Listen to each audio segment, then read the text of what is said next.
a la conferencia de clausura de este seminario de políticas de defensa y seguridad. La conferencia será impartida de la Escuela Superior de Guerra de Brasil. El conferenciante, nuestro general de brigada Sérgio José Pereira.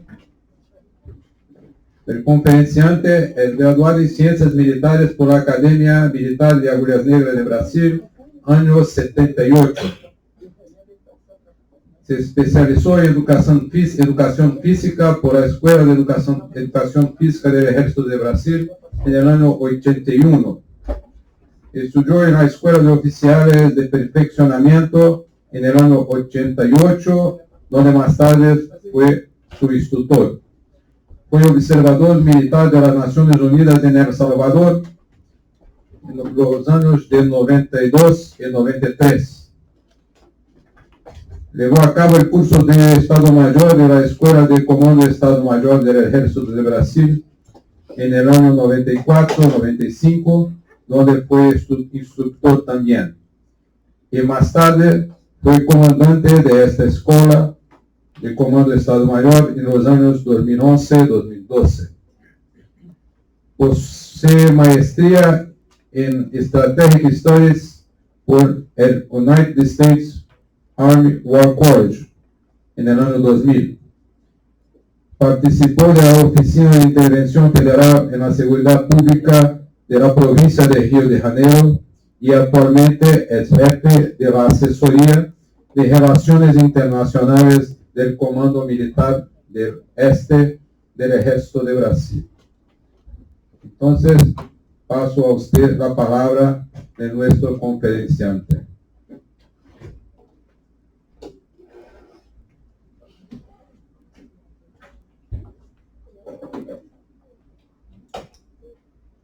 Senhoras e senhores, bom dia. Eu gostaria de, em primeiro lugar, externar a minha satisfação em estar fazendo essa palestra aos senhores, aos nossos companheiros aí em videoconferência. Eu gostaria de agradecer aí a organização do seminário, a oportunidade que nos dá de apresentar o trabalho realizado na intervenção federal na segurança pública do Rio de Janeiro, um fato inédito em nossa história. Nós temos agora a oportunidade de apresentar e debater esse tema com os senhores. Nós vamos fazer uma apresentação, eu estou tentando objetivo, onde vamos começar dizendo assim como nós encontramos o Estado, a segurança pública do Estado do Rio de Janeiro. Depois passaremos a falar de como nós propomos a solucionar o problema, então por onde começamos. Depois eu vou destacar aquilo que nós entendemos que fez a diferença no resultado positivo da intervenção. E, finalmente, eu vou falar sobre o legado, aquilo que nós entendemos que foi o legado mais importante deixado pela intervenção. Vamos adiante aqui. Vamos ver aqui, apanhando do dispositivo. Bom, opa. Então, o que nós encontramos? Próximo, por favor. Tá? Nós encontramos, na verdade, uma crise em grande escala nacional e estadual. Então, vamos nos reportar primeiro ao ano de 2017, o ano anterior à intervenção. A nossa presidente, ela sofreu um processo de impeachment, deixou o poder e ficou um vice-presidente, e aí sofreu uma série de acusações de corrupção. No Rio de Janeiro, então, com ele nós tínhamos aqui uma grande operação chamada Lava Jato, que envolvia diversos políticos e autoridades e empresários em casos de corrupção. Na verdade, o país atravessava uma fase de grande crise política e ética. No Rio de Janeiro, em particular, o Estado estava falido e estava passando por um regime de recuperação fiscal, que nós chamamos de regime de recuperação fiscal, que é uma espécie de intervenção nas finanças do Estado. Isso restringe o governador de usar o seu próprio recurso. Então, ou seja, investir para tratar e uma série de outras coisas. Mas o Rio de Janeiro, em particular, ele... Olha, eu estou apanhando disso aqui. O Rio de Janeiro, em particular, como é que a gente passa isso aqui? Então, o Rio de Janeiro tinha um quadro um pouco mais complexo. Então, o antigo governador estava preso e continua preso, está condenado a mais de 100 anos de prisão. Então, o Tribunal de Contas do Estado, que é responsável por fiscalizar as contas do Estado, já tem 5 conselheiros, 4 foram afastados por envolvimento em corrupção, permanecendo só um. O antigo presidente e o seu filho foram responsabilizados por corrupção e tiveram que devolver mais de 13 milhões. Nos últimos 3 anos, a contar de 2017, o Estado teve um aumento do desemprego de 157%. 157%. Ou seja, o Rio de Janeiro está num verdadeiro caos. Em consequência, o nosso presidente decretou a garantia da lei e da ordem no Estado do Rio de Janeiro. A nossa Constituição, ela permite... Perdão, eu acho que aqui eu vi um... Então, primeiro, voltar aqui, eu acho que... Eu não sei como é que mexe aqui, vocês vão me perdoar, mas foi garantida a lei da ordem no Rio de Janeiro. O que é o GLO, como nós chamamos aqui, eu vou me referir algumas vezes. Na situação de GLO, as Forças Armadas elas adquirem o poder de polícia ostensiva. Elas podem ser empregadas como polícia, no policiamento da cidade, como se fosse polícia militar. Então, essa é uma situação que para o Rio de Janeiro não era norma. Então, na verdade, voltando antes disso, então agora podemos passar aqui o slide, é que todas essas crises tiveram um impacto grande na economia do Estado e no crescimento da violência. O Rio de Janeiro, por exemplo, que é uma cidade que não possui indústria e vive basicamente do petróleo e do turismo, teve uma perda de ordem de 320 milhões graças a essas crises. Então, dentro desse quadro aí, o nosso presidente decretou a garantia da lei da ordem, que é uma coisa que, para muitos estados, não é muito comum, mas o Rio de Janeiro, nos últimos 26 anos, teve decretação de GLO 18 vezes. 8 vezes em apoio a grandes eventos e 10 vezes em apoio à segurança pública. Para as Forças Armadas sediadas dentro do Rio de Janeiro, dentro da área do Comando Militar do Leste, isso não era nenhuma novidade. Mas aí, para isso, nós precisamos entender qual é o ambiente operacional que a Força Armada encontra para trabalhar como força de segurança pública, trabalhar com polícia. O Rio de Janeiro ele tem, mais ou menos, em torno de 1.000 comunidades, onde há uma ocupação desordenada e que dificulta a circulação das tropas, veículos e até mesmo dos serviços públicos que o Estado deve levar a essas comunidades. Então, eles imaginem que isso aqui é uma comunidade, se eles imaginem a dificuldade que era encontrar o endereço que está na rua 5 ou na rua D, na casa 5B. Então, toda essa dificuldade de se localizar e se locomover facilita aos criminosos a se esconderem dentro das nossas comunidades, que são cerca de 1.000. Além disso, a dificuldade de circulação e o isolamento leva o Estado, ele não se apresenta dentro das comunidades e não cumpre os serviços básicos. Então, o escassamento do segmento social, dos serviços sociais é muito grande. Então, não há coleta de lixo, não há saneamento básico, então há dificuldade de um patrulhamento constante, iluminação pública, e todas essas comunidades sofrem com isso. Tudo isso facilita a ação dos criminosos. E qual era a situação da segurança pública quando nós chegamos para a intervenção? Em fevereiro de 2017, os policiais estavam com os salários atrasados, sem salário. Estavam planejando uma greve para o Carnaval. Então, o Carnaval aqui no Rio de Janeiro, ele traz milhões de turistas. Então, vocês imaginem uma greve da polícia dentro do Carnaval.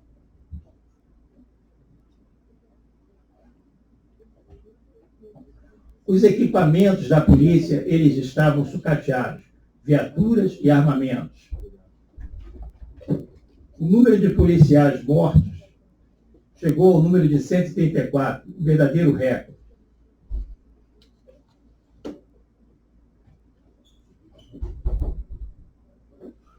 As políticas públicas ditas como salvadoras, a da unidade de polícia pacificadora, uma política que no seu início ela deu muito resultado, ela foi expandida para todas as áreas. Em algumas áreas ela não deu resultado.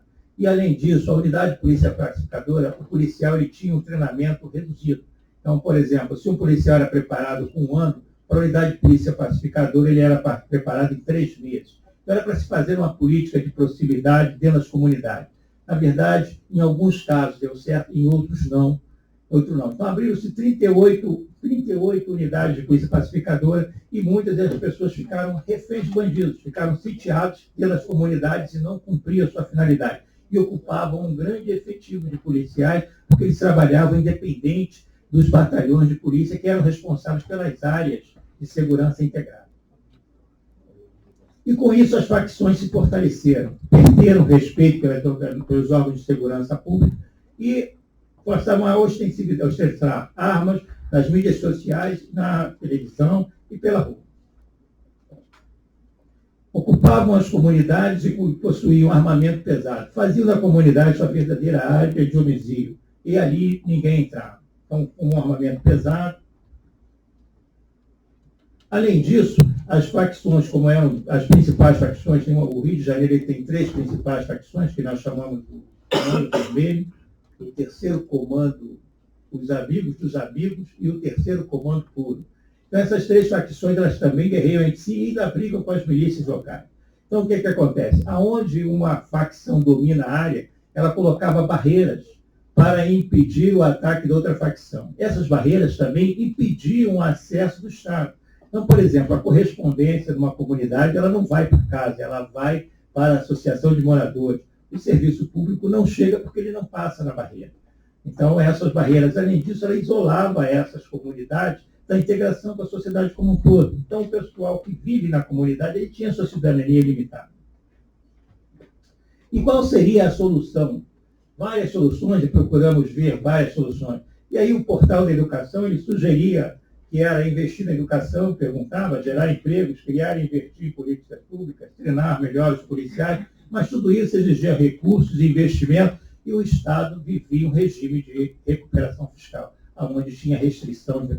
Mas a realidade que nós chegamos e concluímos, é que a segurança pública é uma equação muito complexa, que envolve a infraestrutura local, envolve a ordem pública, de como o município cuida da sua ordem pública, envolve crime, índice de desemprego, educação, o comércio que emprega e uma série de outros fatores.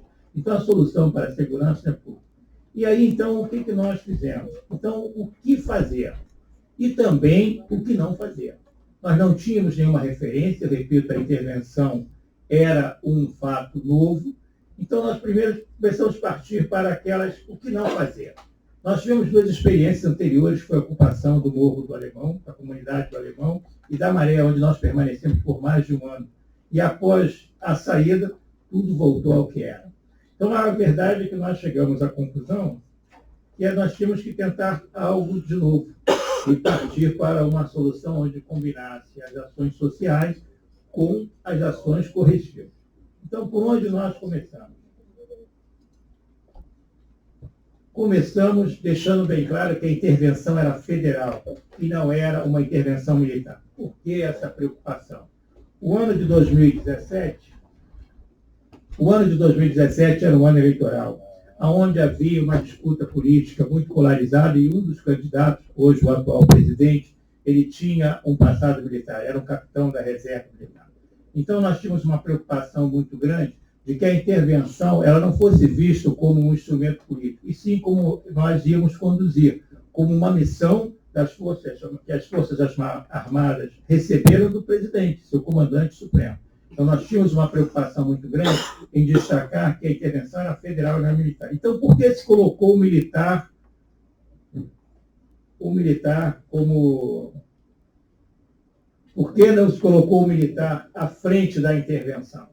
Se for o militar à frente da intervenção, porque as Forças Armadas são instituições de maior credibilidade no momento. Então, nós vimos a estatística e isso por muitos anos, nós temos visto que os militares as Forças Armadas têm um nível de credibilidade muito grande. E por isso se colocou o militar no poder. Eu vou parar de tentar aqui, porque eu estou vendo que eu estou apanhando aqui da operação da coisa aqui. E já eu estou me confundindo com os dados. Então, eu vou seguir aqui o meu roteiro e vou ignorar aqui essa passagem que não está boa. Não, então tá bom. Então não vou deixar aqui, não precisa não. Passa aqui, vai passando. Eu já desisti disso aqui. Eu não sei o que passa. O que passa aí? E para onde eu aponto? Não, eu quero a 25. Não, vai, volta. Volta. Volta. Volta ali onde tem ali o... Por onde começamos? Volta, mas aquela... Por onde começamos isso? Isso. Aí. E aí qual é que passa? Mostra para mim aqui que eu sou um verdadeiro analfabeto. Essa aqui. Eu aponto para onde? Então tá bom, vou apontar para lá. Vamos ver se dá certo. Por onde começamos? Não funcionou. Qualquer coisa pode ligar para o site que dá para falar com você. Tchau, beijo. Olha, um beijo. Funciona nessa aqui, na espanhol. Sim, na espanhol. Tá. Então, começamos por aí. Então, o porquê de nós, do presidente, escolher o militar? Pela credibilidade que as Forças Armadas gozam no seio da sociedade. E aí nós, então, aplicamos a cultura militar na condução da intervenção. A primeira coisa que nós fizemos foi fazer o que nós chamamos de análise da missão. A missão que estava escrita era, primeiro ali, por termo ao comprometimento da ordem pública no Rio de Janeiro. Após a análise da missão, nós decidimos que íamos atuar em duas vertentes. A primeira vertente seria para recuperar a capacidade operativa dos órgãos de segurança pública e fortalecer os órgãos de segurança pública como instituições de Estado, livre de ingerências políticas. A segunda seria baixar os índices de criminalidade no Estado do Rio, para aumentar a sensação de segurança. Então, nessas duas vertentes nós teríamos no plano. O que tem de diferente entre o GLO e a intervenção? No GLO, nós simplesmente damos poder de polícia e podemos trabalhar, nós, Forças Armadas, como polícia. Na intervenção, o general Braga Neto ele poderia mexer na estrutura da polícia. Isso foi o que aconteceu e, por essa razão, nós partimos para aquele tipo de ação. Como ficou a estrutura da intervenção, então? Então, permita explicar aqui a estrutura da intervenção. O general Braga Neto, o Estado do Rio de Janeiro, ele ficou com 2 governadores. Um governador para a área de segurança, que era o interventor federal, subordinado diretamente ao presidente, e um governador, que era o governador em exercício, para as demais atividades do Estado. Saúde, educação, finanças. Então, eles tinham uma relação separada. É como se a cadeira do governador ela tivesse dividida como um banquinho. De um lado, senta o governador para a segurança pública, do outro, o governador para as demais atividades. O general Braga Neto, então, ele, como governador ou interventor, ele tinha debaixo da sua asa a estrutura da segurança pública, a Secretaria de Segurança Pública, que engloba a Polícia Civil e a Polícia Militar, a Secretaria de Administração Penitenciária e a Secretaria de Defesa Civil. Então, para essas 3 secretarias, ele tinha todas as responsabilidades do governador, inclusive administrativa. Só que ele manteve o cargo de comandante militar do leste. E, nesse cargo, ele era responsável pelas tropas do Exército estacionadas no estado do Rio de Janeiro, Minas Gerais e Espírito Santo. E, nessa função, ele respondia diretamente ao comandante do Exército. Como interventor, ele respondia ao presidente, como comandante militar de área, ele respondia ao comandante do Exército.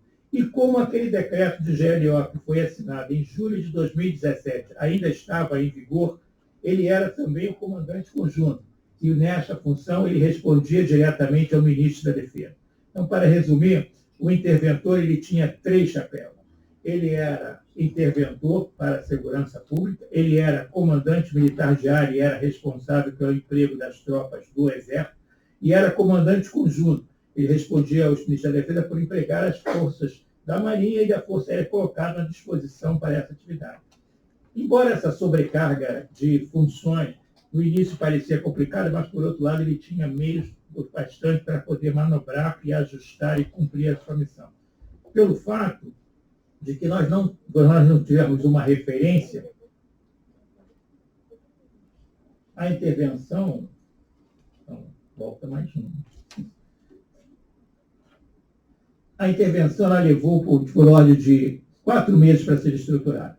Entre a nomeação do interventor, aprovação no Congresso, nomeação do secretário de Segurança, nomeação do secretário de Administração, uma vez que o Tribunal de Contas da União não autorizou passar o recurso direto para o Estado, o recurso tinha que ser gerido pela intervenção, o material comprado pela intervenção e entregue para o Estado. O Estado, levantadas as necessidades, ele não recebia o dinheiro da União.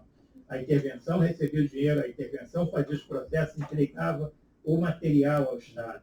Então, nós levamos de fevereiro até junho para que nós pudéssemos montar toda a estrutura, escrever um regimento interno e ter aprovado os projetos de mudança na lei de orçamento da União com os recursos e cargos para exercer isso na plenitude. Até lá, usou-se muito a força militar, por causa do motivo do interventor ser o comandante conjunto e ser também o comandante militar de área. Então, por essa razão, nós tínhamos uma preocupação grande em deixar claro que a intervenção era federal. Infelizmente, nós não podíamos requisitar esse serviço se nós não tivéssemos Estado. Nós tínhamos um gabinete de intervenção, porque como a intervenção não foi em todo o Estado, nós precisávamos de um gabinete para o governador. E o gabinete de intervenção ele teve essa função, fazer o trabalho do gabinete do governador para a segurança pública. O gabinete ele foi organizado em duas secretarias. A Secretaria de Intervenção Federal, que é o secretário de Intervenção Federal, um cargo que eu ocupei ao final, e um secretário de Administração. O secretário de Intervenção Federal ele fez a gestão da intervenção. O secretário de Administração ele fez toda a parte da contabilidade, a parte contábil e fiscal da intervenção. Ele é responsável por todos os processos de compra e administração do gabinete. Como nós não tínhamos um tempo muito curto, a Secretaria de Administração, o Exército, retirou de todos os seus comandos diários do Brasil todo 72 homens e colocou e montou essa secretaria com especialistas em administração pública. E aí nós conseguimos, com os cargos, posteriormente, 7 cargos civis para colocar junto com esses militares. Então, aqui nós estamos mostrando aqui de onde vieram todas essas pessoas especialistas em compra, licitação, e etc, etc. E aí fizemos um plano estratégico. Então, para que nós pudéssemos alinhar todo o pensamento de intervenção, fizemos um plano estratégico que tinha meia dúzia de objetivos estratégicos que se dividiam em 55 metas e 69 planos de ação. Dentro desses planos de ação, 41 eles necessitavam somente de ação de comando e chefia, e 28 seriam projetos. Para essa parte de projetos, aqui estão os objetivos estratégicos, para diminuir gradualmente os índices de criminalidade, recuperar incrementalmente a capacidade operacional da Secretaria de Estado de Segurança Pública Intervencionada, articular de forma coordenada as instituições dos entes federativos, fortalecer o caráter institucional da segurança pública e do sistema prisional, melhorar a qualidade de gestão do sistema prisional e dos órgãos de segurança pública, e, por último, era implantar a estrutura do gabinete, que nós precisávamos para poder fazer tudo isso. Para essa parte da gestão, nós empregamos uma metodologia que o Exército emprega para os seus processos de modernização. Nós chamamos pela sigla DALMEC. Não sei se me permita me explicar aqui. Quando nós temos que fazer algum tipo de modernização no Exército, nós olhamos para aqueles itens. A doutrina, que é a parte de como fazer, a organização e seus processos, então como é organizada a estrutura que vai gerir aquilo, o treinamento e a capacitação, o adestramento, o material que vai ser utilizado, a educação, então como é a formação do pessoal que vai ocupar os cargos, o pessoal em si, quais os critérios que nós queremos e a infraestrutura. Então, baseado no nosso DALMEC, nós fizemos 10 projetos estruturantes a encargo da Secretaria de Intervenção Federal e mais outros projetos para completar 18 que foram em encargo das secretarias para que nós pudéssemos recuperar a capacidade operativa dos órgãos de segurança. Então, esses projetos, os 10 projetos estruturantes, eles foram entregues ao governador e os outros são encargos da secretaria. Também ficaram prontos antes do término da intervenção. Em termos de recursos financeiros, a União destinou 1 bilhão e 200 milhões para que fossem feitas as compras de intervenção. Desse 1 bilhão e 200 milhões, nós conseguimos empenhar 1 bilhão e 165 milhões, no caso de 8 milhões. Da seguinte forma, 96% foi feito em material, 2,82% em serviço, 0,54% em obras. Em reais. Na parte de isso representava um investimento de 5,6 anos. Se nós comparássemos o que foi investido na segurança pública no Estado do Rio nos 5 últimos anos, 1 bilhão e 200 milhões eram equivalentes a 5,6 anos de investimento de uma única vez. Mas ainda existia ainda um fundo estadual de investimento em ações de segurança pública. O fundo existia, porém não estava regulamentado. Então, nós regulamentamos o fundo para que ele pudesse ser utilizado. E, com isso, nós acrescentamos mais 320 milhões no orçamento da segurança pública do Estado. Os recursos foram usados na aquisição de viaturas, na manutenção das unidades de polícia, no pagamento do regime adicional de serviço. Isso porque a nossa polícia ela trabalha num ritmo de 24 horas de serviço, 72 horas de descanso. Para que ele pudesse trabalhar mais, nós temos que pagar uma hora extra. Então, esse é o que nós chamamos de RAIS. Então, podemos pagar a RAIS com isso. Podemos aí melhorar as condições de trabalho também do pessoal de segurança, de uma maneira geral, tanto do sistema penitenciário quanto do policial.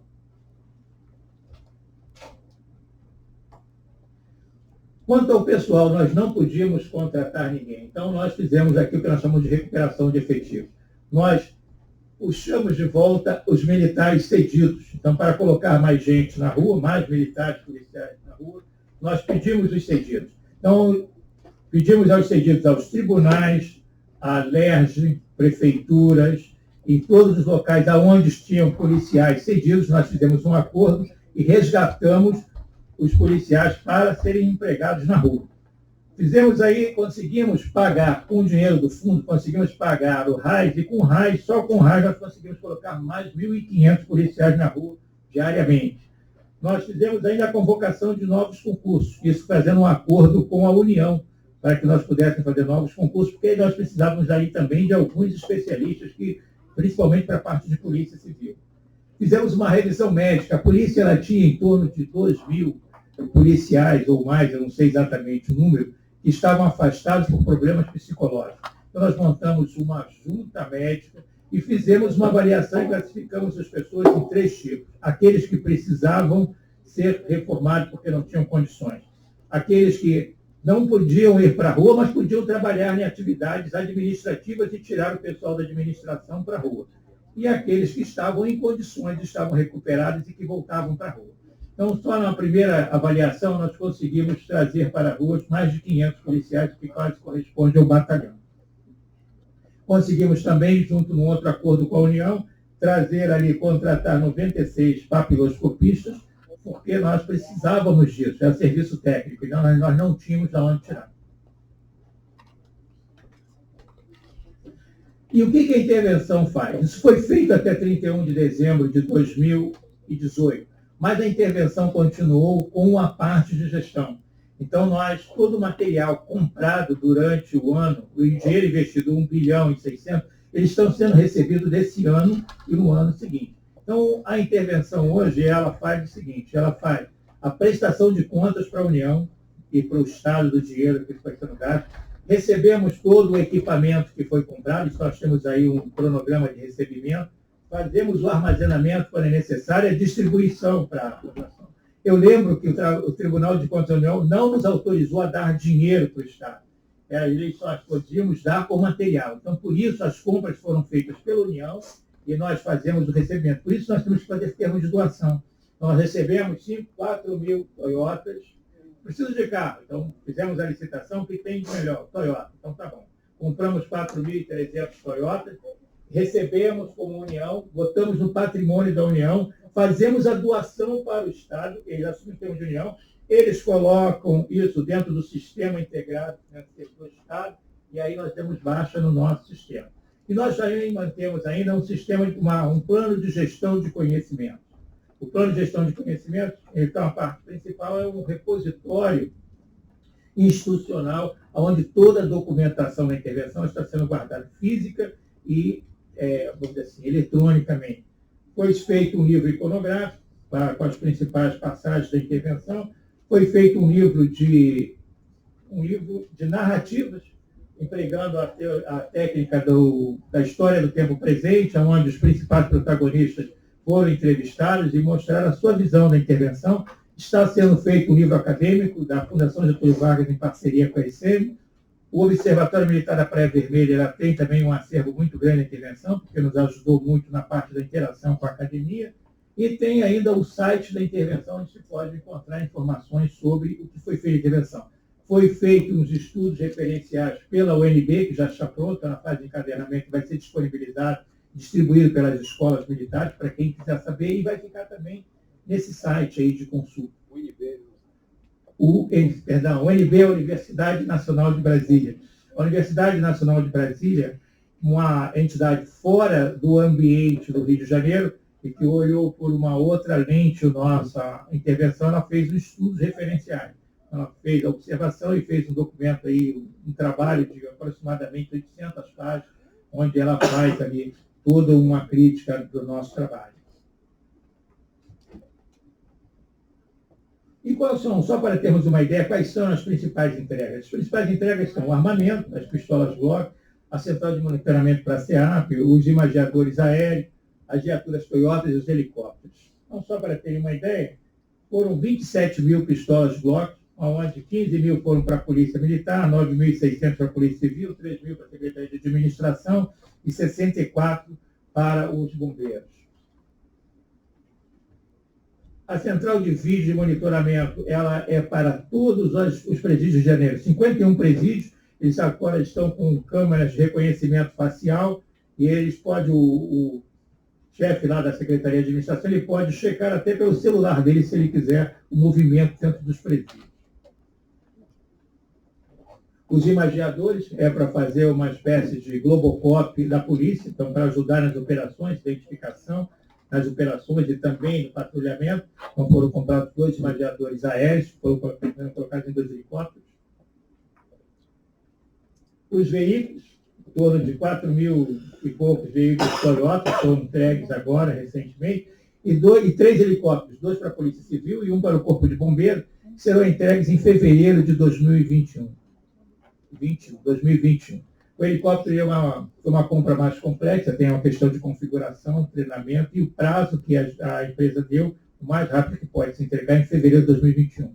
Então, nós estamos aí acertando com a Presidência da República a expansão da equipe que vai permanecer para fazer esse recebimento. Então, o responsável por esse projeto e vai ter o apoio do Exército para a equipe da Temavex. A Temavex é a nossa diretoria de aviação do Exército, então, que são os especialistas, mas a gente precisa de ter um responsável pela gestão financeira da presidência para que faça todo o trâmite documental. A parte técnica nós vamos apoiar.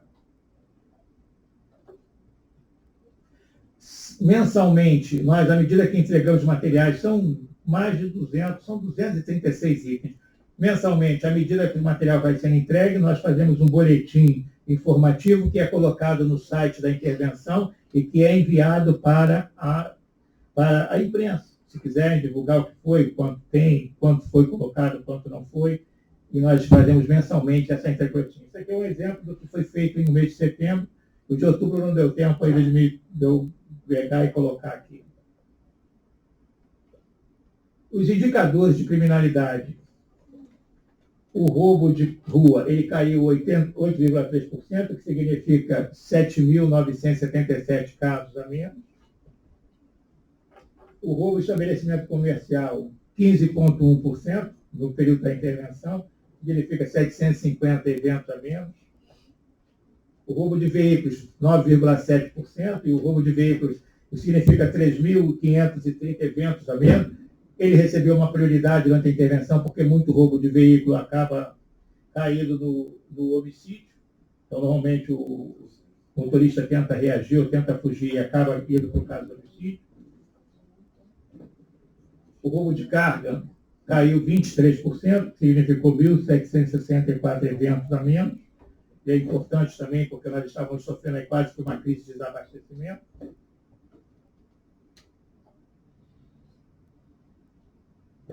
E a letalidade violenta cresceu 1%. Por que cresceu? A letalidade violenta é uma composição de 3 itens. O primeiro é o homicídio doloso, que caiu 7,3%. O segundo é o latrocínio, que caiu 36,8%. vale aquela lá. E o último é a morte por intervenção de agentes do Estado, que cresceu 45,9%. Então, aqui nós atribuímos isso. Nós fizemos um número muito grande de operações. A nossa, entre uma estratégia, eu vou explicar aqui, que nós colocávamos, era usar um efetivo muito grande para desencorajar a reação do bandido, para evitar o efeito colateral, mas, infelizmente, o bandido reage. Ele prefere reagir, e aí, eles estando em desvantagem numérica, acaba acontecendo esse número aqui. Com a redução da criminalidade, as perdas do Rio de Janeiro antes, o turismo que havia tido uma perda de 320 milhões, ele teve uma redução nessa perda de 275 milhões. Isso tem um reflexo direto na economia, geração de empregos, etc. etc. Em novembro, no mês de novembro, comparado o mês do ano de 2018 com 2017, a ocupação dos hotéis em 2017 era de 48%, em novembro foi 85%. Ou seja, aí nós medimos aí, por que essas comparações? É a percepção de segurança, que era um dos nossos objetivos, que nós colocamos lá no início. Então, a própria imprensa, o próprio turista retornando ao Rio, era uma mostra de que havia uma percepção de uma melhor na índice de segurança. Então, considerando na nossa percepção, considerando que isso era uma atividade médica, que nós não tínhamos nenhuma referência, considerando o prazo exíguo de 10 meses para cumprir a missão, considerando o ambiente complexo que nós estávamos operando, o tipo de relações que nós tínhamos que fazer, e que nós não recebemos nenhuma exceção para que os processos administrativos fossem feitos em formas emergenciais, nós consideramos que a intervenção foi um sucesso e que cumprimos a nossa missão. E o que nós entendemos que fez a diferença em todo esse processo? O que nós achamos que foi fatores de sucesso mais importantes? Então, o primeiro foi a cultura militar de se construir o conhecimento cognitivo paulatinamente.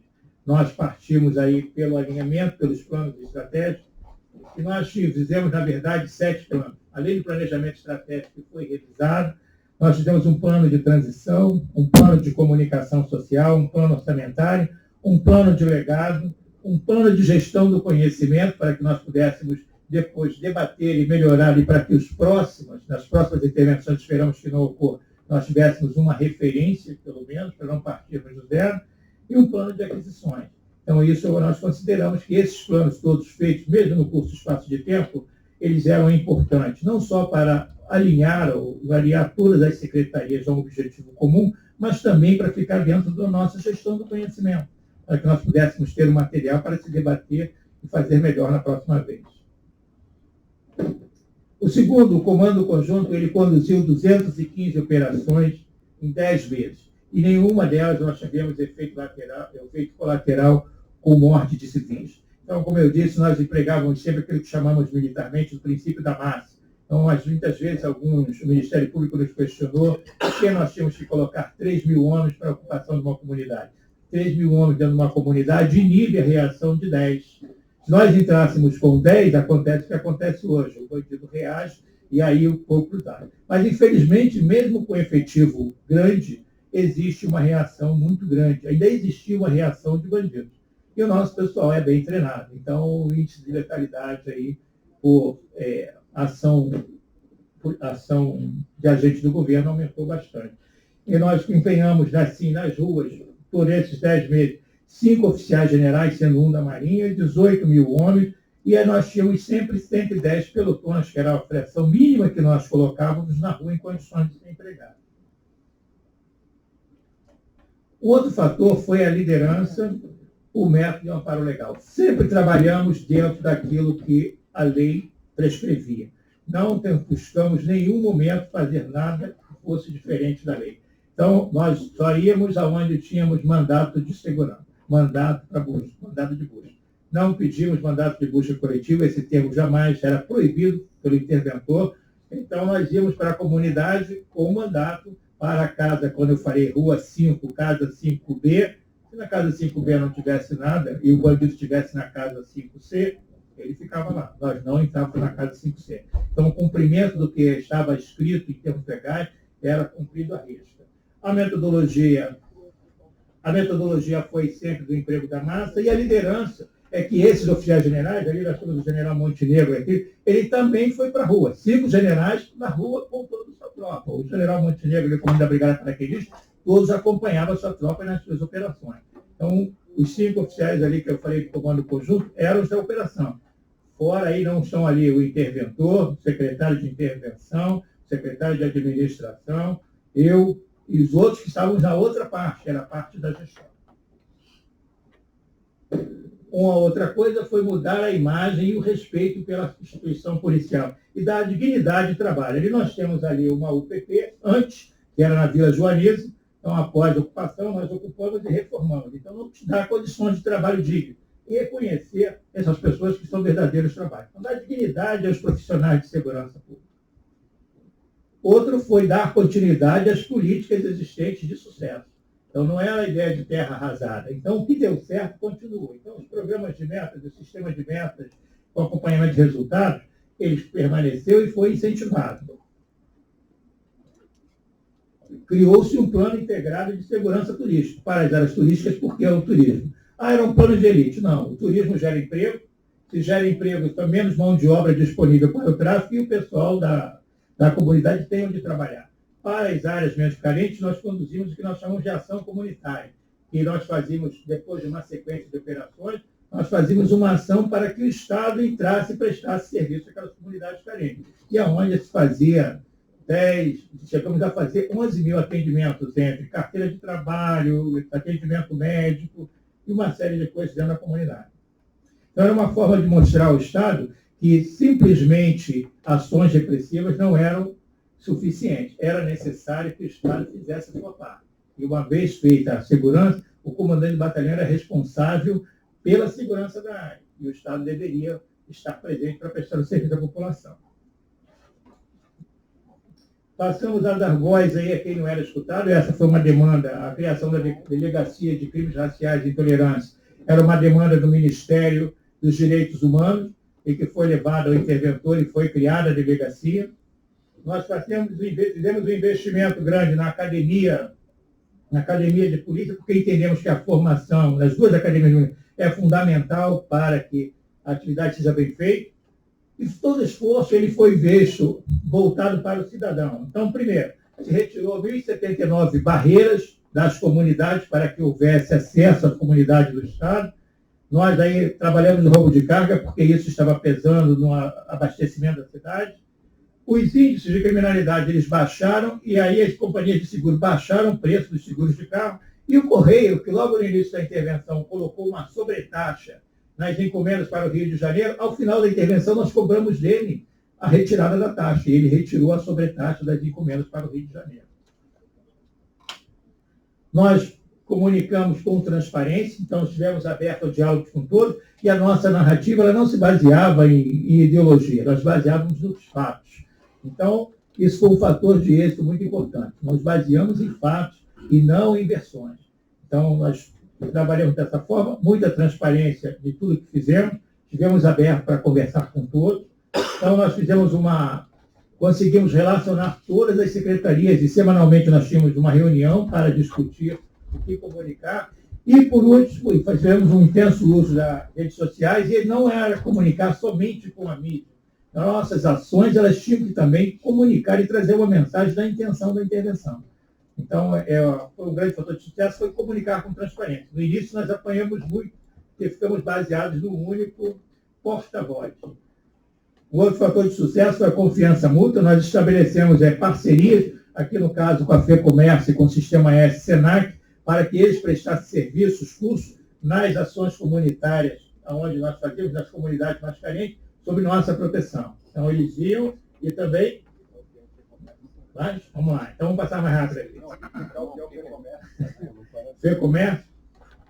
A ação sem protagonismo. Durante a intervenção, nós tivemos uma eleição e tivemos uma greve de caminhoneiros. Então, uma das coisas que nós buscamos era trabalhar de forma integrada e sem protagonismo. O sucesso não era da intervenção, o sucesso era de todos que estavam engajados na solução do problema. Então, nós não queríamos holofote, nós queríamos a solução do problema. Então, dessa forma, a greve do caminhoneiro, nós fomos o primeiro Estado a solucionar a greve dos caminhoneiros, e a nossa eleição de 2018 transcorreu sem nenhum problema.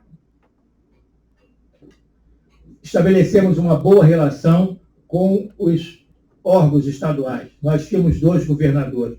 Então, o governador para a segurança pública ele não podia fazer tudo sozinho, já que os outros setores do governo estavam na mão do outro governador. Então, a primeira pessoa com quem o interventor conversou ao regressar de Brasília foi com o governador, onde nós estabelecemos um diálogo aberto e nós fomos trabalhando dessa forma até o final. Chegamos a um ponto na hora de assinar documentos para que evitasse distorções, mesmo sendo obrigação do interventor ou do governador, os 2 assinavam o documento para que não houvesse dúvida de que estavam de acordo na continuidade daquela ação. E aí o que nós entendemos que deixamos de legado? Na nossa cabeça deixamos 2 tipos de legado. Um legado tangível, que é o legado material, que é onde o principal são as viaturas, onde nós deixamos aí um legado muito grande de viaturas, então reformamos toda a frota, dando mobilidade a todas essas 3 secretarias, esses motocicletas, de patrulha, diferentes tipos de viaturas, mais de 5.000 viaturas.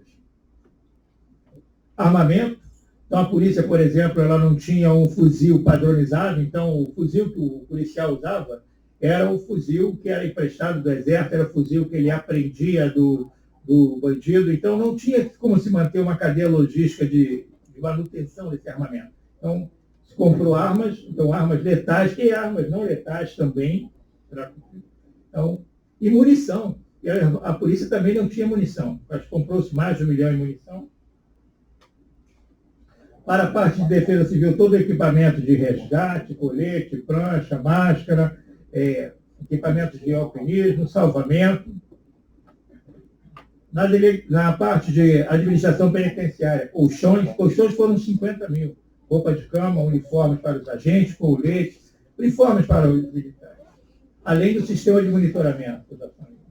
Na parte de infraestrutura, nós reformamos ali a Secretaria de Segurança Pública, o complexo penitenciário de Bangu, os projetos parados, eles receberam uma prioridade da nossa engenharia, o Instituto Médico Legal, o Hospital da Polícia para o melhor atendimento policial, a Academia de Polícia, os Batalhões de Choque, a Academia de Polícia Civil. E outros, Nós fizemos cursos para reciclar os policiais, compramos coletes balísticos para a Polícia Civil e Militar, compramos material para a Polícia Técnica, equipamentos de tecnologia da informação, fizemos manutenção das viaturas blindadas e compramos 3 helicópteros. Foram feitos cursos de adestramento. Vamos ver, de novo. O legado intangível. E o que nós entendemos que foi o legado intangível que foi deixado para isso?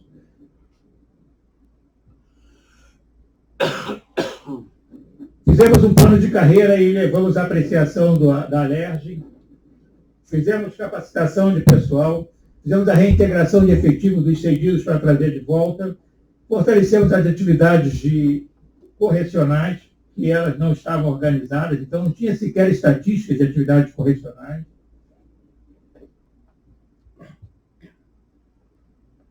Proporcionamos adestramento profissional para os pilotos e também para as tropas especiais da polícia. Conseguimos fazer novos cursos, reestruturamos o ensino na polícia, fizemos novas propostas de currículos. Na atividade de inteligência, capacitamos o pessoal, deixamos escrito uma política de inteligência e uma estratégia de inteligência, de um sistema de inteligência. Foram feitos mais de 300 atos normativos e mais de 30 decretos para a reforma da polícia. Foram feitos acordos de cooperações para aquelas ações onde nós já estávamos com a situação praticamente na mão do Ministério Público. Então, por exemplo, a licitação de comida para os presídios e coleta de lixo. Ela foi feita de forma irregular, mas se ela fosse cancelada, vocês imaginem o presídio sem comida, sem coleta de lixo para 53 mil presos. Mas ela tinha que ser suspensa. Então, fizemos acordo com o Ministério Público para que aquela licitação funcionasse do jeito que estivesse e nós assinamos um termo de ajuste de conduta para que fizéssemos uma licitação dentro dos parâmetros legais. Então, dinamizamos aí o banco de dados, fizemos um projeto de fluxo constante financeiro para a polícia, Se propôs estruturas logísticas para as 3 secretarias, para que o material recebido recebesse um tratamento, tivesse seu ciclo de vida usado na plenitude. Introduzimos a filosofia de projetos e planejamento estratégico para as 3 secretarias. Então, resumindo aqui, está resumindo assim, os principais pontos que nós entendemos que foram o legado tangível e intangível que nós deixamos. Para finalizar aqui, eu vou pegar três trechos. Né? O primeiro trecho ele foi feito pelo Observatório Legislativo da Intervenção. Como a intervenção é federal, a bancada do Rio de Janeiro e mais 5 deputados fora do Rio de Janeiro constituíram a comissão que acompanhou a intervenção e eles criaram o Observatório da Intervenção que acompanhou toda a nossa atividade durante todo o período da intervenção. No final do relatório, então, eles destacam o seguinte: há ganhos intangíveis da intervenção que merecem ser objeto de estudos mais aprofundados. Como, por exemplo, pode-se destacar o olhar mais cauteloso do poder público para a agenda de segurança, o valor de se trazer ordenadamente partes interessadas em torno do tema para enfrentar os desafios em conjunto. Como ocorreu no caso da articulação dos órgãos da segurança pública, no caso da greve dos caminhoneiros, a mudança de postura dos policiais, que se viram mais motivados e a partir das campanhas e medidas de valorização desse profissional. Essa fala, esse discurso, eu destaco aí a motivação do policial, que estava desacreditado. E segundo, o trabalho sem protagonismo, onde o resultado é muito mais importante do que a pirotecnia para se aparecer para um cargo futuro. Depois destaco aqui também uma realidade que o secretário-general Richard, que era ativo e foi designado secretário de Segurança, também coloca ali. Não estávamos ali para fazer nenhum tipo de ação midiática, de buscar um populismo, um apoio popular puro e simples ação.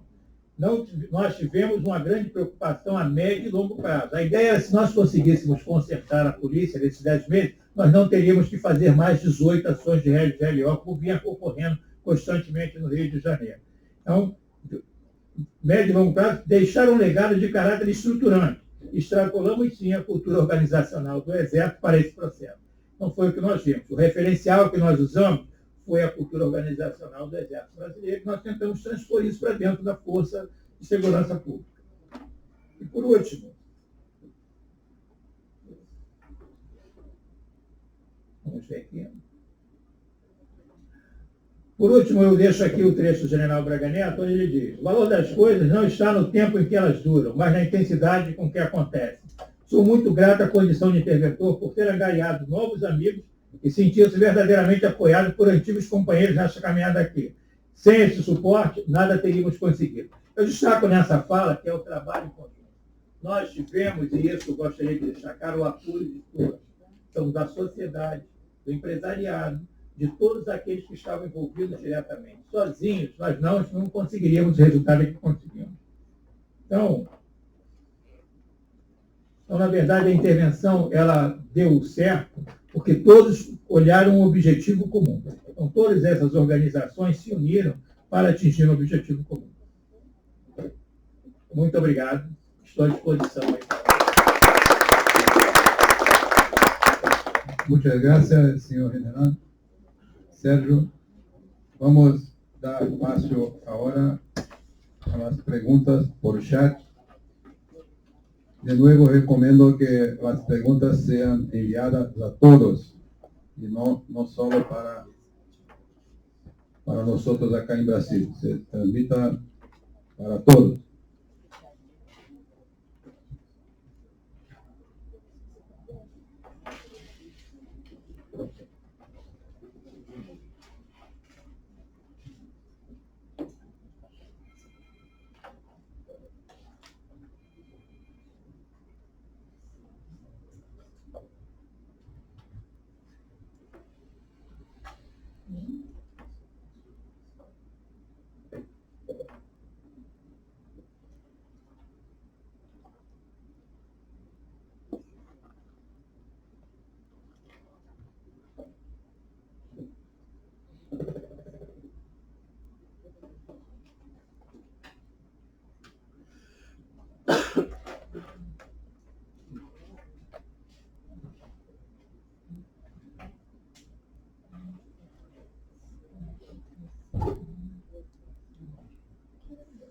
Creo, general, que la presentación fue muy clara, entonces, pocas dudas.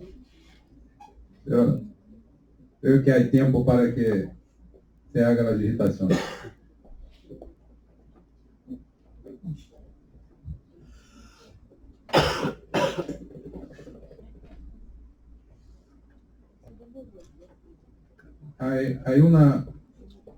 Hay preguntas acá de nuestro auditorio. Entonces, la primera, ¿por qué hacer para que el círculo vicioso de la criminalidad y violencia no continúe?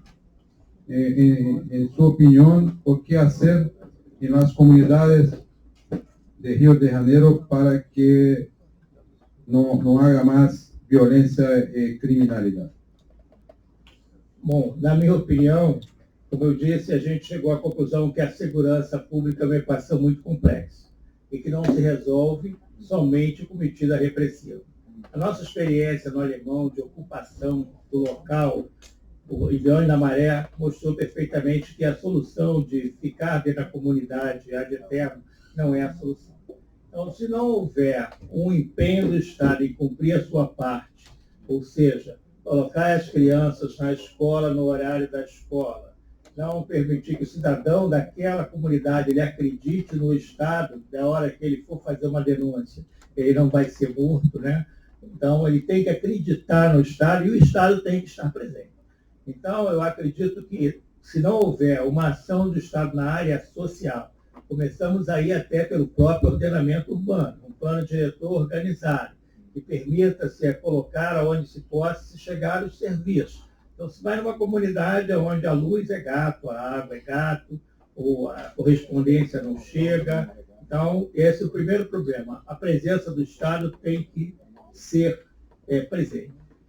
Segundo, eu acredito que o Judiciário, que também muitos nos ajudou, nós temos uma preocupação grande em mostrar ao Judiciário como é a nossa forma de atuação no GLO, mesmo porque nós iremos responder ao Judiciário pelo aquilo que nós fizemos. Então, é importante que aqueles que fossem nos julgar entendessem como nós estamos operando. Então, que o Judiciário ele conhecesse a realidade de uma comunidade. Embora nós não pedíssemos um mandato de busca coletivo, há uma diferença. Eu participei do debate onde um juiz defendeu o mandado de busca coletivo e um defensor público não defendeu. Então, ele dizia, como é que eu vou conseguir fazer o mandado de busca? Só escutei. E aí o defensor público dizia, não, eu sou defensor do Estado Democrático de Direito, eu não gostaria que um mandato de busca coletivo no meu condomínio. Eu perguntei, mas onde é que o senhor mora? No Península da Barra. Falei, que diferença. Foi assim, na nossa cabeça, o que eu vejo é o seguinte, uma comunidade, se você tem um mandado de busca e diz para o camarada que está na casa, e mostra para ele o mandado de busca e entra na casa dele, é o seguro que ele tem para ele sobreviver. Ele vai ter que deixar eu entrar na casa dele. Se eu não tiver o mandado de busca e ele permitir que eu entre na casa dele, onde o bandido está escondido, onde a arma do bandido está escondida, ele morre no dia seguinte. Então, é a percepção diferente das coisas. Então, na percepção na cabeça do defensor público, eu estou violando o Estado Democrático de Direito. E na minha cabeça, eu estou dando um seguro de vida para o morador de uma comunidade que não tem condições de morar na Península da Barra, a segurança de que ele não vai ser mais ameaçado, a família dele não vai ser ameaçada e que ele não podia fazer nada. Né?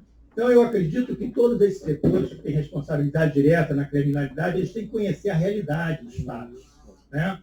Então, não simplesmente acontecer como nós vimos, relatórios, nós recebemos todo mundo. Eu recebi o Human Rights Watch, chegou lá o vice-diretor do Human Rights Watch, e aí ele disse para mim lá o seguinte, não, fala português? Não. Não. Quer que fale inglês? Não. Aí ele trouxe um tradutor em espanhol. Então, quer dizer, aí eu falava para ele em português, o cara traduzia para o espanhol e ele não entendia nada. Você entende espanhol? Bom, resumindo, a gente deu uma entrevista lá para New York, mas aquele cidadão, ele veio com o discurso pronto. Quando veio a reportagem dele no New York Times, não tinha nada a ver com aquilo que foi dito. Então, isso foi ruim. Um outro detalhe, assim, então não recebemos mais ele. Recebemos a Anistia Internacional. Falou de caso Marielle, levou os pais, falou. No final, o senhor tem que garantir advogado. Eu falei assim, ótimo, mas o meu mandato de interventor não cobre isso aí. Essa é a Secretaria de Direitos Humanos. Olha, eu vou com a senhora lá, e aí nós vamos pedir para que eles dê toda essa assistência social aos pais de Marielle. Isso não é nosso, isso aí está fora do escopo. Então, assim, a segurança pública é demasiadamente complexa. E as pessoas elas devem entender e tentar resolver os problemas dentro da realidade que vive. E não somente tentando se promover com a situação. Em determinados momentos, eu tenho que ser sincero, eu acho que a sensação que eu tive é que algumas ONGs não queriam que o problema fosse solucionado. Então, eu acho que a solução para a segurança pública ela é muito social e menos repressiva. Então, nós temos que unir tudo isso. Aí a segurança tem que garantir que o Estado faça a sua parte e o Estado tem que fazer a sua parte realmente. Ele tem que dar educação para o garoto, tem que dar serviço público, a população tem que acreditar no Estado para dizer que aquele Estado ali está garantindo seus direitos humanos. Então, nós tivemos também um diálogo muito aberto com os direitos humanos, e o nosso lema é o seguinte: os direitos humanos, quem garante direitos humanos das pessoas são as instituições. E nós, como segurança pública, tem que garantir direitos humanos de todos, do policial e do bandido. Então, todos têm que estar cobertos por essa mão. Então, não ser situado. Então, a história de que o bandido é bonzinho, vítima da sociedade, eu vi discursos de uma socióloga famosa na televisão, que ela disse que a culpa do bandido ter fuzil é porque a polícia tem fuzil. E que se a polícia tem fuzil, o bandido tem que ter fuzil para reagir à polícia. Quer dizer, inverter a lógica da coisa. Então, a partir do momento onde a regra é isso, que é nunca te dá, ele não, a coluna a partir do momento que tipo da Anistia Internacional vir dizer para a gente que nós temos que ter uma estratégia para que os bandidos não atirem, não sei, eu acho que eles chegaram a favela e gritar: atenção, chegou a polícia, vamos ao alto, senão não atira. Não sei se é assim. Então, você recebeu parte de alguns jogos, mas que houve uma outra relação com o Ministério de Direitos Humanos. O Ministério de Direitos Humanos. Eu era encarregado, eu ia lá e respondia as perguntas. As sugestões que eram pedidas, o DECRAD foi uma solicitação dele. As denúncias, todas elas eu respondia. Mas aí eles inventaram uma história chamada relatos. Então, eles se baseavam, faziam relatórios baseados no onde tem tiroteio e no fogo cruzado. E aí, era o seguinte, fogo cruzado, não sei quantos tiroteios. Então, eu peguei, me inscrevi nele, e na minha sala, falei assim: fulano, registra o tiroteio aqui. O cara, registrou. Selei, registra tudo. 3 conseguiram registrar o tiroteio. Assim, o problema todo é que é o seguinte: imaginem se eu vou me guiar por um aplicativo. Eu não sou contra o aplicativo, ele serve para dar um alerta à população. Mas a partir do momento em que eu faço um planejamento baseado em mancha criminal, eu não posso mandar uma tropa para um local onde a informação não é auditada. Entendeu? Então o bandido vai fazer o que eu fiz. Ele vai colocar um monte de tiroteio lá, eu mando a tropa e depois acaba. Hein? Então, essa é a minha opinião. Muita ação social e um pouco também nós garantindo a sua social. Muito obrigado. Deixa eu responder a minha opinião. Senhora, temos uma outra pergunta de diferentes países. Quiero que hable un poco más despacio.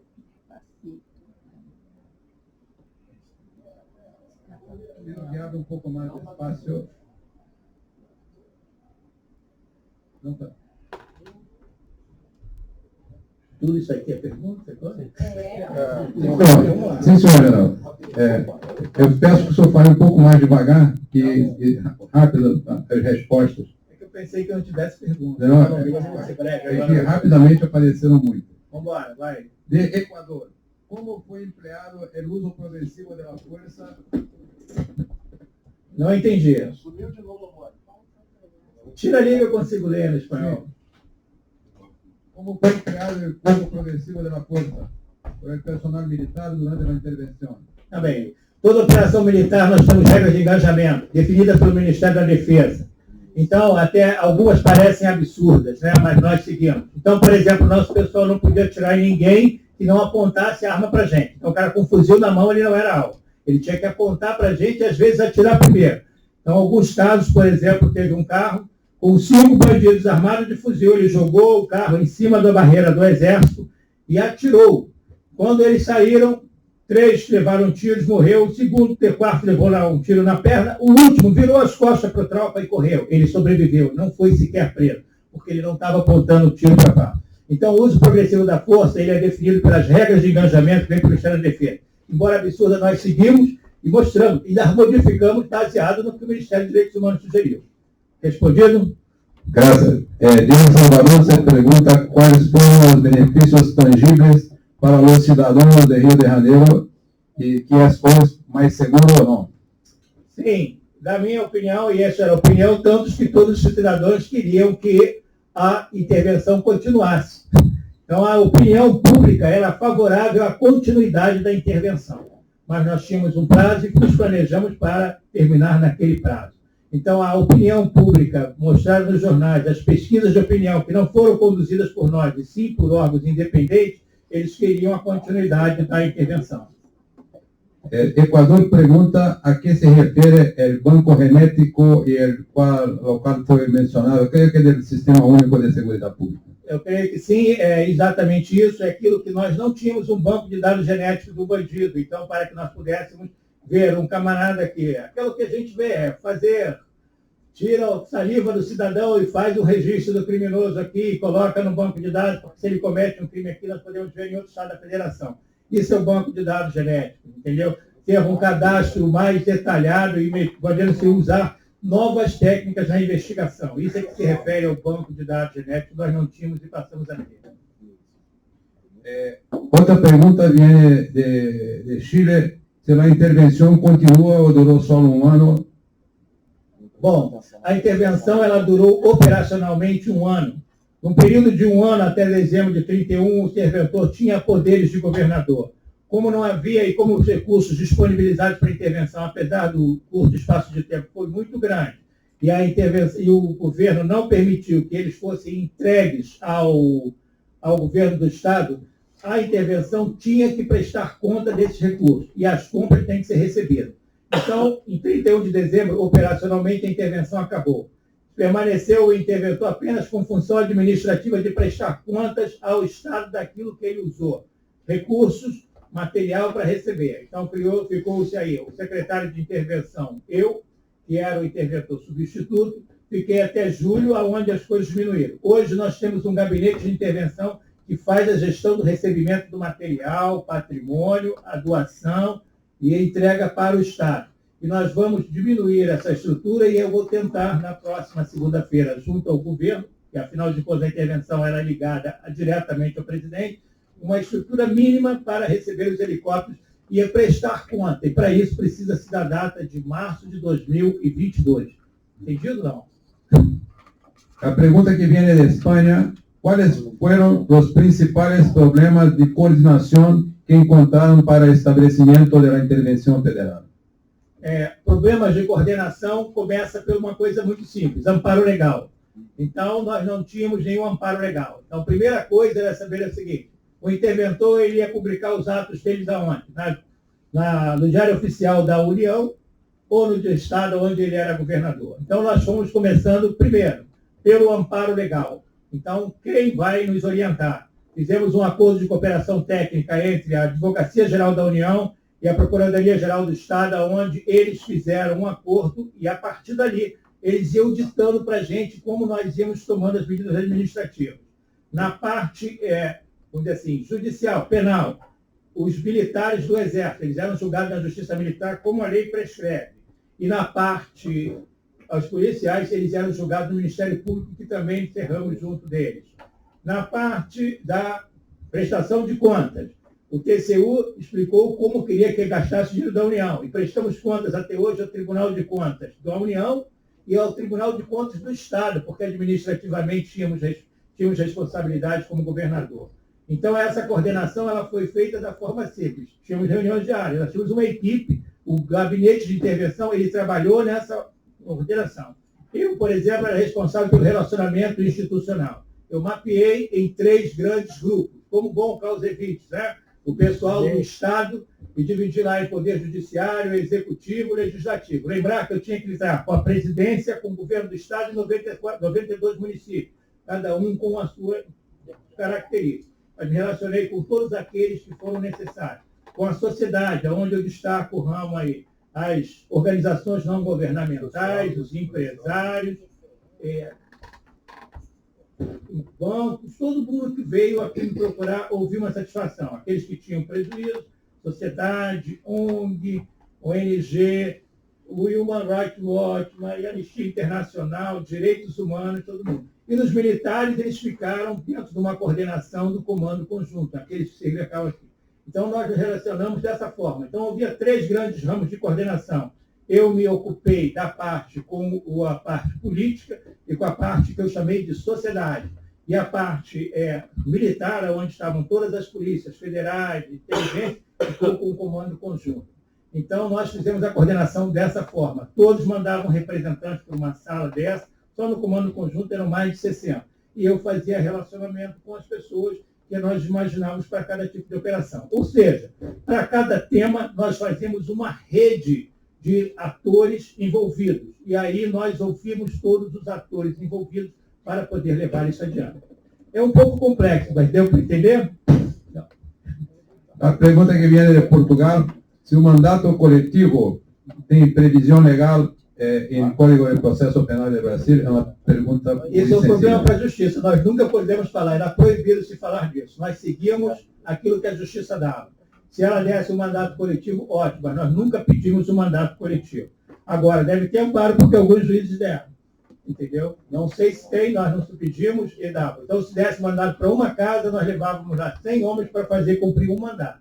Se desse 5 mandatos, a gente cumpria 5 mandatos. A gente cumpria exatamente aquilo que o Ministério Público determinava.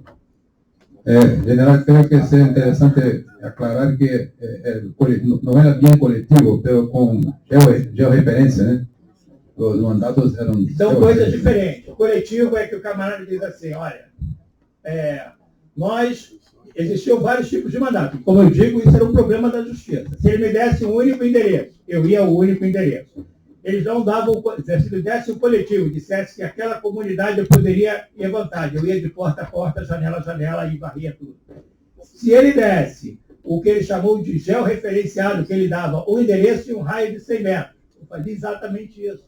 Fazia o georreferenciamento daquilo ali, somava o número de mandatos, se fossem 5 mandatos dentro de uma comunidade, com 5 raios de 100 metros, cobria uma área ótima para mim. E aí nós fazíamos a operação. Então, isso era de acordo com o que ele mandava. Nós nos adaptávamos de acordo com o que a Justiça determinava. Nós cumpríamos exatamente aquilo que eles pediam. Outra pergunta vem de El Salvador.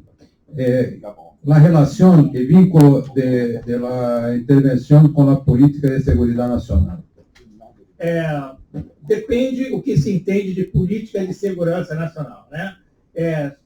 Existe a questão de definição do que é segurança nacional e do que é defesa. Aqui nós temos nós normalmente tratamos de defesa, quando nós falamos de defesa, falamos de Forças Armadas, quando falamos de segurança pública. Defesa, segurança nacional, no sentido que o americano entende, e acredito que o salvadoreño entende assim também, onde nós falamos da segurança do patrimônio nacional, nós, vamos dizer assim, nós atuamos muito mais como polícia e escalamos essa crise para um nível nacional. Então, para ver se eu consegui responder, o vínculo é que isso, por ser uma intervenção federal, é porque o poder federal ele se achou incomodado e achando que a situação do Rio de Janeiro, que mesmo não sendo a capital, mas é uma caixa de referência do país, estava mexendo na imagem do país no exterior. Então, aí, na economia do país, que baseada muito no turismo, e muito mais nas outras coisas da sua cidade. Então, o vínculo é que, pelo simples fato de ser uma intervenção e partir do presidente, nós entramos dentro de um contexto, sim, de que estávamos afetando a segurança nacional, a segurança pública do Rio de Janeiro. Agora, isso é uma pergunta filosófica, e teríamos que falar uns 10 dias a respeito disso aqui. E essa pergunta tem continuidade, porque de Equador, pergunta se o Rio de Janeiro evita ou não a seguritização das pandilhas e nas favelas. Depende também do que quem vai falar, de o que ele chama de securitização. Aquilo que diz Bobbio, né? Bobbio que fala sobre a securitização, novas situações, onde a gente coloca, onde trata todas as questões de segurança pública dentro do escopo de defesa, eu acredito que não, porque o que acontece é o seguinte: nós temos uma Constituição onde o emprego da Força Armada é permitido dentro do nosso território, diferente dos outros países. Nos âmbitos de ações, normalmente, as Forças Armadas elas são proibidas de agir dentro do seu território. Eu não sei como é aqui na América Latina, mas eu entendo que vocês têm Polícia Nacional. E a Polícia Nacional, elas fazem a Guarda Nacional, eles fazem o trabalho que o Exército faz quando ele tem GLO. Ele reforça isso aqui. Então, a questão não é para securitizar, ou seja, o Exército ele não se incomoda, ele não é missão dele específica de cuidar de segurança de bandos de crime organizado. Mas se isso extrapola um nível aonde o Estado se declara incompetente para fazer, não tem meios para fazer, não tem suficiência de meios para combater, o presidente ele pode decretar a garantia da lei e da ordem, que foi aquilo que aconteceu. E aí as Forças Armadas elas assumem e reforçam essa situação. Então, eu digo, pelo aquilo que eu entendo de securitização, nós não temos como missão específica dentro do nosso planejamento estratégico trabalhar especificamente contra o crime organizado. Mas nós colocamos, cada comandante militar de área, ele coloca no seu plano estratégico a possibilidade de atuar dentro de um contexto de apoio à segurança pública. Talvez seja isso que você esteja falando sobre securitização. Outra pergunta viene de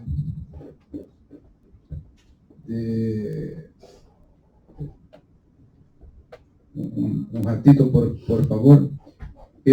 La EGAE de la República Dominicana pregunta, hasta es la última que está acá, ¿dónde la equidad, que por su defecto es causante de todo tipo de crimen e inseguridad, la desigualdad social, creo que se habla, podría dar mejores resultados por encima de una alta logística en fuerzas de seguridad? Se mejora el poder de las fuerzas de seguridad, se resuelve el problema, o el problema está en la falta de equidad social, a desigualdad social? Eu acredito que a gente falou a mesma linguagem. Então, eu não acho que a questão de desigualdade social seja uma equação, uma variável nesta equação, né?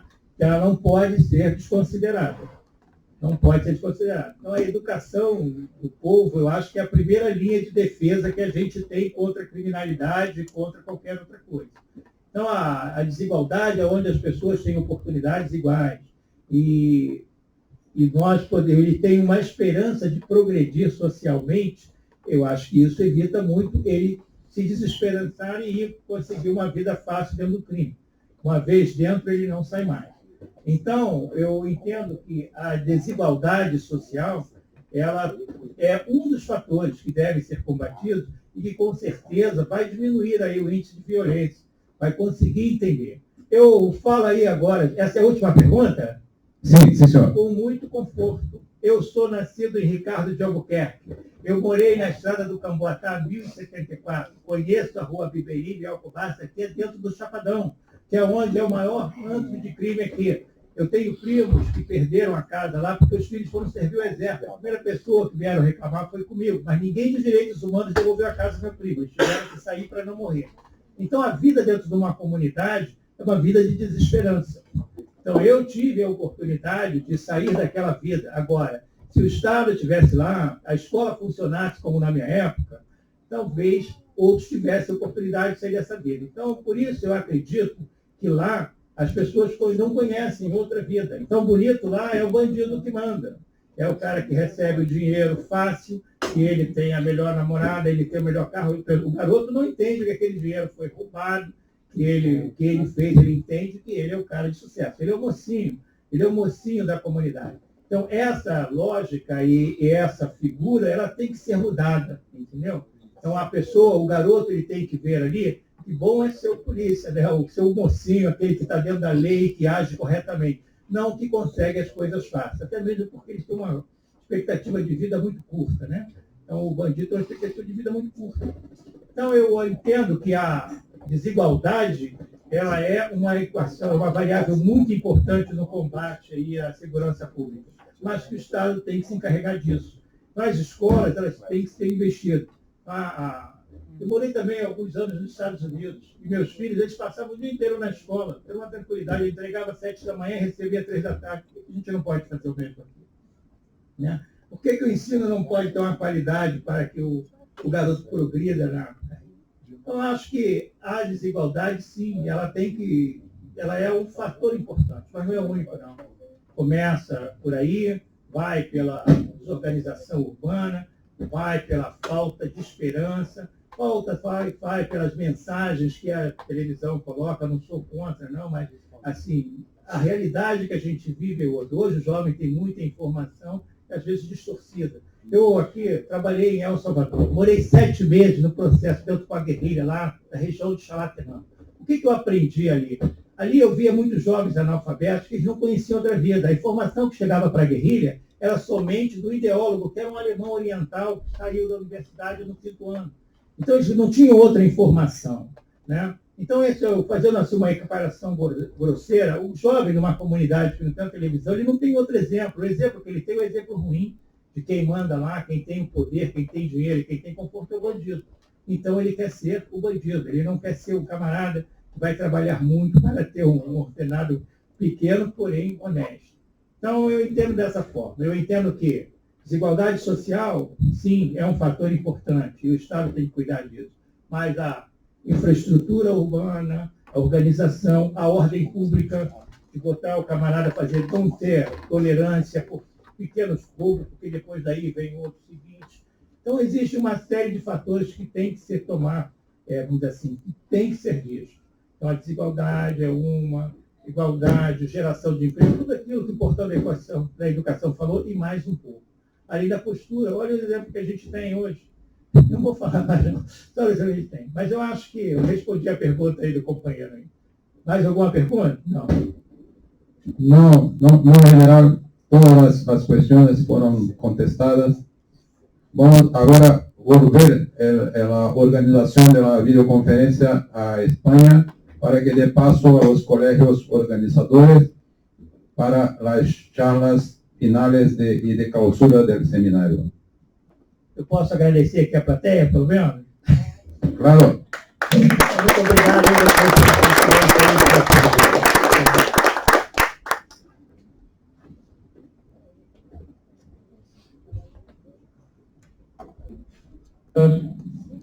Muchas gracias, mi general. Muchas gracias a la Escuela Superior de Guerra de Brasil por la conferencia del día de hoy. Conforme al programa, vamos a proceder a despedir el seminario y vamos a ir conectando con los diferentes colegios que han participado en su organización. Pasamos a la Academia Nacional de Estudios Políticos y Estratégicos de Chile.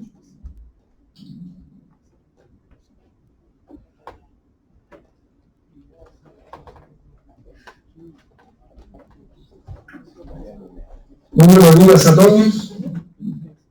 En nombre del director de la ANEPE, contraalmirante Leonel Muñoz Villarreal, me envío un saludo fraterno a todos los países de la Asociación de Defensa Iberoamericanos, a los directores, a los coordinadores nacionales y en esta especial ocasión, a los asistentes a este 5º seminario que hoy culmina. En particular, agradezco a los países que presentaron conferencias: Brasil, El Salvador, España, México, Uruguay y Chile. Por la manera franca de aportar en temas tan relevantes como las políticas de defensa y de seguridad. Los tiempos que vivimos nos interpelan más que nunca a tener claridad en estos temas, buscando siempre el enriquecimiento a través del intercambio y la cooperación, aspectos que los seminarios de la asociación abordan eficazmente. En la modernidad líquida que vivimos, al decir de Bauman, vemos acelerados cambios producto de las diversas tensiones que caracterizan nuestra época.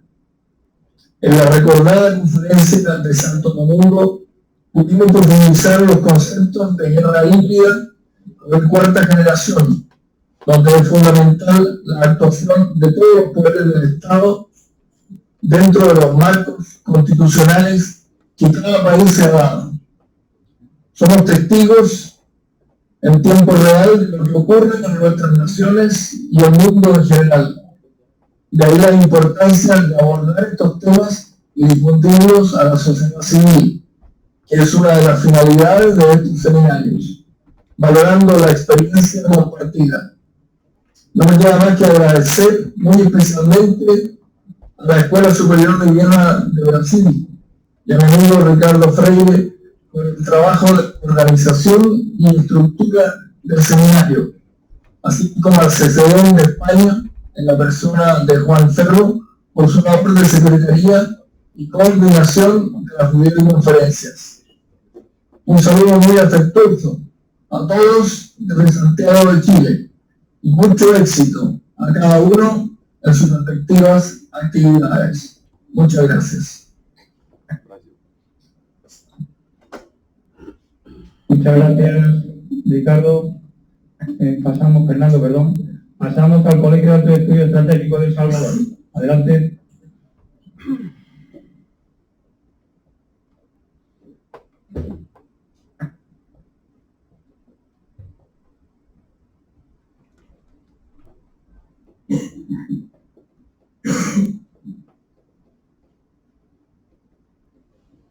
Alto Estudio Estratégico de El Salvador.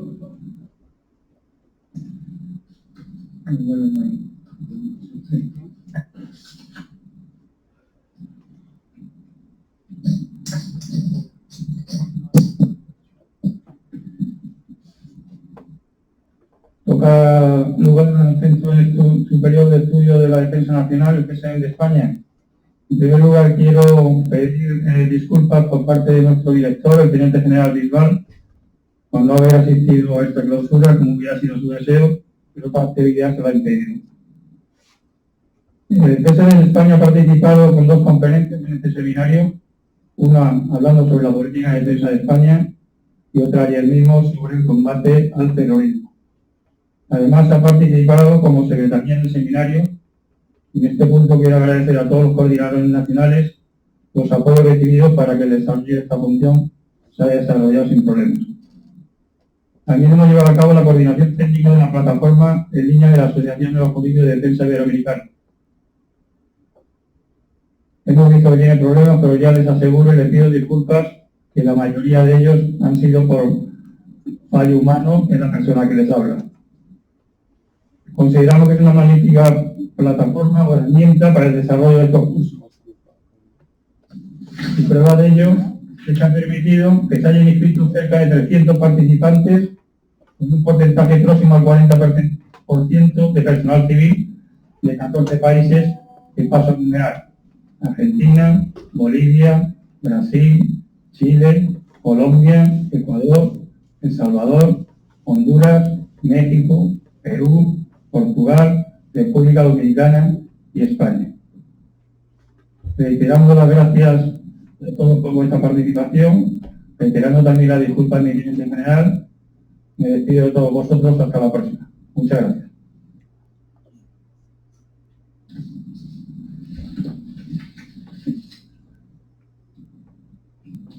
Codenal México.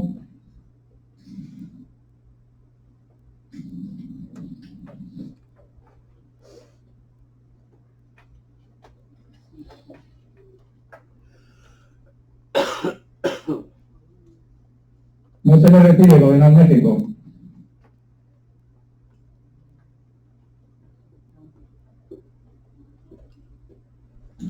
Codenal México, adelante.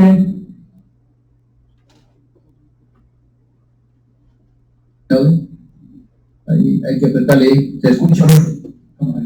Adelante, adelante. Muy buenos días a todos ustedes y buenas tardes para los países con diferente uso horario.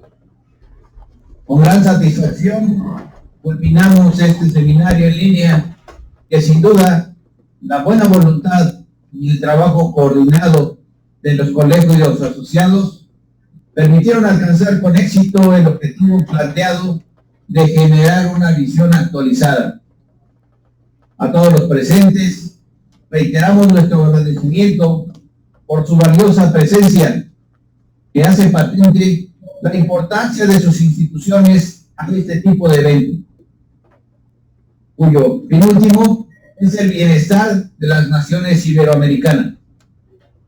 La seguridad y defensa adquieren un carácter multidimensional por la diversificación de las amenazas que enfrentan los estados y que demandan redoblar esfuerzos en materia de colaboración y entendimiento para fortalecer así las capacidades institucionales y la cooperación.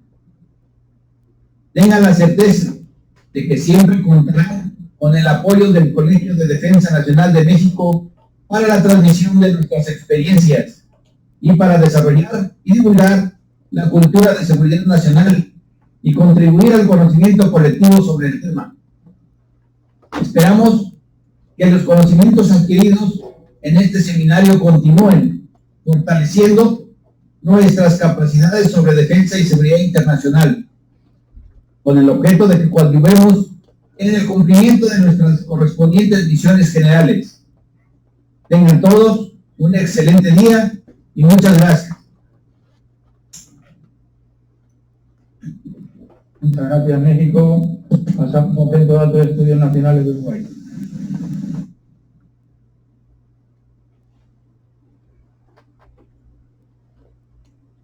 Buenos días para todos, buenas tardes, España. Desde el Centro de Datos de Estudios Nacionales de Uruguay, realmente queremos agradecer la intervención de todos y el apoyo para llevar a cabo estas actividades.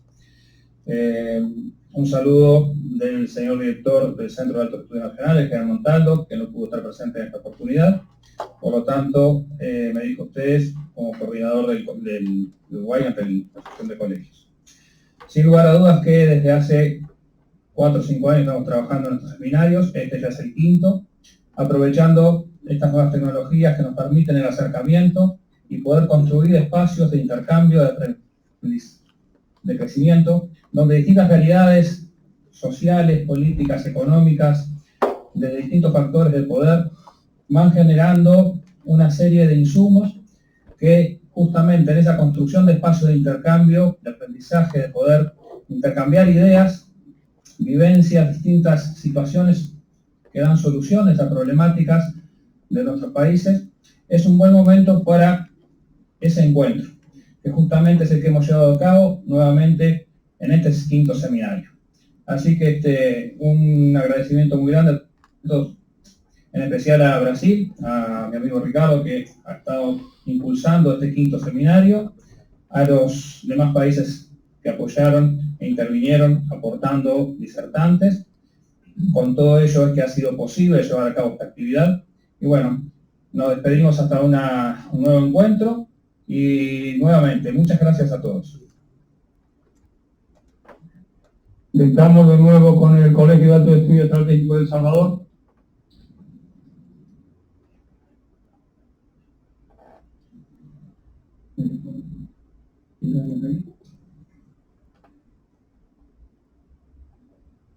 De las Chicas, Roberto Chicas, en nombre de la planta docente, en nombre de los integrantes del quinto seminario de políticas de seguridad y defensa, queremos en esta ocasión, en esta mañana para nosotros, en la tarde para Portugal y España, decirles que nos sentimos contentos, agradecidos de participar como organizadores, además de aportar alumnos, tanto servidores públicos como miembros de la Fuerza Armada de El Salvador, para poder obtener este conocimiento y aprovechar al máximo esta herramienta electrónica que tenemos en la realidad.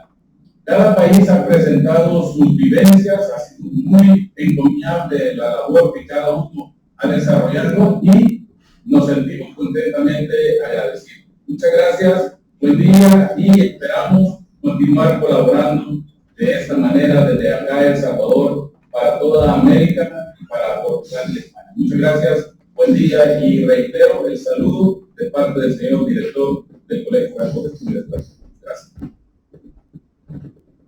Muchas gracias, El Salvador. Pasamos finalmente a la Escuela Superior de Guerra de Brasil, donde ya se clausurará el seminario.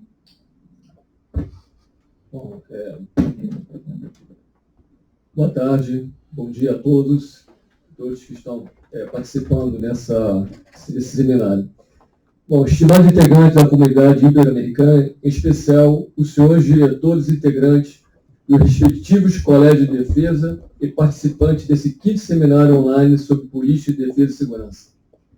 Receba a saudação do Brasil, na pessoa do comandante da Escola Superior de Guerra, ESG, o senhor Almirante de Esquadra Alípio Jorge Rodrigues da Silva, aqui representado por mim, assistente militar da aeronáutica nessa escola, brigadeiro engenheiro Ronaldo Ono. Infelizmente, nosso comandante está em missão, hoje está aqui presente. Inicio essas palavras apresentando a nossa saudação especial e agradecimento aos colégios organizadores do evento, amigos da Academia Nacional de Estudos Políticos Estratégicos, ANEP, do Chile, do Colégio de Alto Estudo Estratégico, CAE, de El Salvador, do Centro Superior de Estudos da Defesa Nacional, CCBEM, da Espanha, também Secretaria Acadêmica do Seminário, do Colégio de Defesa Nacional do México e do Centro de Alto Estudo Nacional do Uruguai. Julgamos importante também registrar a honra da Escola Superior da Guerra de trabalhar em parceria com suas instituições congêneres da comunidade ibero-americana nesse seminário. Muito obrigado pela confiança. Gostaria de registrar que é com grande satisfação que esta escola, uma vez mais, participa das atividades desta natureza, no âmbito da Associação de Colégios de Defesa Ibero-Americanos, na qualidade de proponente do evento. A organização desse seminário foi, além de desafiador, muito gratificante para a ESG. Trata-se de ponto marcante de maturidade e confiança mútua no relacionamento entre os nossos países e seus colégios de defesa. Tais marcos se mostram ainda mais significativos, tendo em vista o foco acadêmico dessa atividade. As políticas próprias para a condução das ações de defesa e segurança neste mundo conturbado em que vivemos são de importante capital para a sobrevivência dos Estados nacionais no contexto democrático. Assim, por conta da relevância do assunto, entendemos que a Associação de Colégios de Defesa Ibero-Americana foi muito feliz na escolha do tema desse seminário. Afirmo isso com tranquilidade, posto que aqui, no Brasil, a adesão do meio acadêmico e da sociedade em geral ao evento foi massiva, extrapolando, portanto, os quadros do Ministério da Defesa. Diante do interesse da sociedade sobre o tema, julgamos que outras edições desse seminário devam ser revisadas, pois na visão dessa escola é extremamente relevante a tarefa de discutir com a sociedade nacional e ibero-americana os diversos temas que afetam a defesa e a segurança.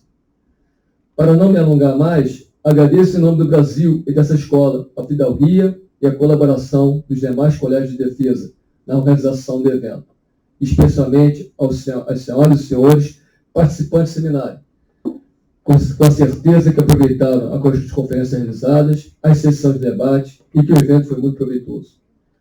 Felicito e agradeço ainda o Laboratório de Estudo de Política de Defesa e Segurança Pública, uma parceria exitosa entre a ESG e o Instituto de Estudos Sociais e Políticos da Universidade do Estado de Janeiro, IESP e UERJ, na pessoa do professor doutor Pedro Hermínio Vilas Boas Castelo Branco, seu coordenador, pela condução das conferências de responsabilidade dessa escola, valendo do conteúdo e da investigação desenvolvida pelo laboratório. Dessa forma, então, declaro encerrado o 5º seminário online sobre política, defesa e segurança da Associação do Colégio Ibero-Americanos. Muitas graças, coordenador de saúde desse Brasil.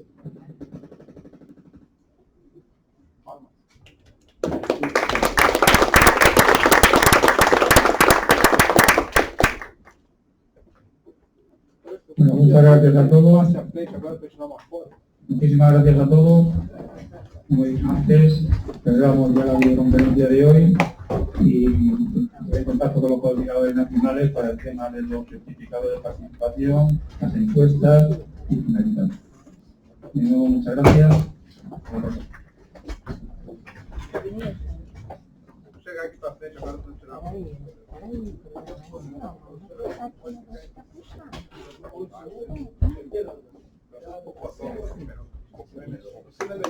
É.